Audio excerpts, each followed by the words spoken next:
UP PCS जे परीक्षा 2022 को लेकर तमाम उठने वाले सवालों के हल के लिए माननीय उच्च न्यायालय इलाहाबाद ने एक आयोग का गठन कर दिया है।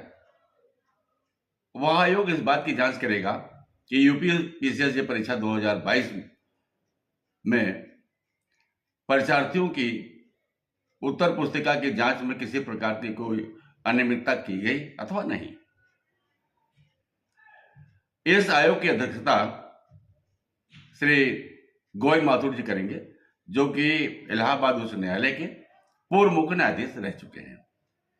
यहां मैं आपको एक बात क्लियर कर दूं कि जो ये आयोग होते हैं, ये आयोग को निर्णय नहीं देते,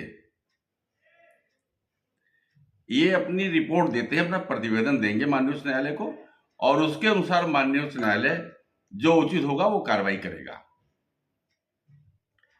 अगर आयोग ने अपना प्रतिवेदन इस प्रकार कर दिया कि बड़े पैमाने पर, व्यापक स्तर पर कॉपी की जांच में कोई अनियमितता बरती गई है, कोई हेराफेरी की गई है, नंबर इधर से उधर किए गए हैं, तब माननीय उच्च न्यायालय क्या आदेश करेगा ये देखने लायक होगा। और यदि आयोग यह पाता है कि अनियमितता बढ़ती तो गई, लेकिन इतने बड़े स्तर पर अनियमितता नहीं बढ़ती गई जिससे पूरी प्रक्रिया ही दूषित हो जाए। अब सवाल उठता यह है कि वे परीक्षार्थी जो ये मान के चलते हैं कि उनके अंदर पर्याप्त योग्यता है और उनकी कॉपियों का अगर सही ढंग से जांच हुई होती तो उन्हें उतने नंबर नहीं मिलते जितने उनको प्राप्त हुए हैं। ये उनका ग्रीवेंस है। आयोग ने इस बात को स्वीकार तो कर लिया है कि यहां कुछ कॉपियों में गड़बड़ी हुई है, अनियमितताएं हुई हैं, कॉपियां इधर उधर की गई हैं, आंसर शीट बदली गई हैं, ये बात तो स्वीकार कर लिया। और सवाल उठता है कि 1-2 कॉपियों में हुई, 50 कॉपियों में हुई, अगर हुई तो हुई, गलत तो गलत है ना। अब ये कह देना कि ये बड़े व्यापक पैमाने पर नहीं हुई है इस प्रकार की धांधली, ये तो सही नहीं कहा जा सकता। न्याय की मांग तो यही है कि अगर 1 भी % गड़बड़ी कहीं त्रुटि है तो संपूर्ण ही कार्रवाई को त्रुटिपूर्ण माना जाए। नियम तो यही है।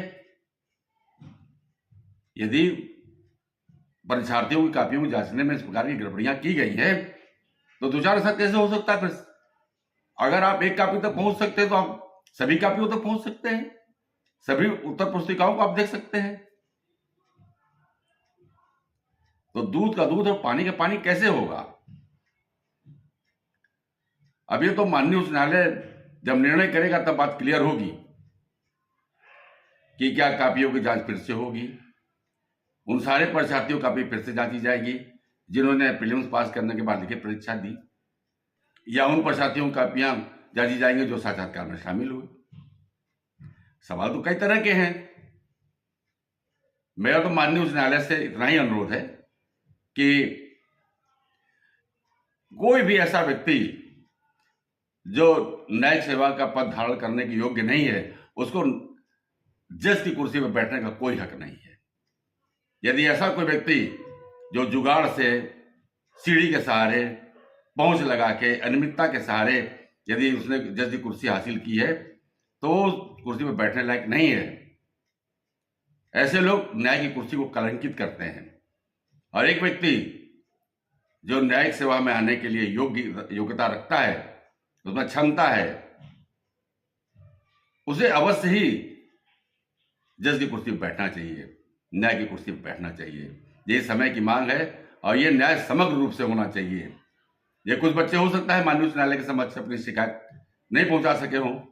न्याय की मांग तो यही है कि न्याय समग्र हो, पूर्ण हो, और जो वास्तविक जिस पद का जो हकदार हो उसको उसका हक मिले।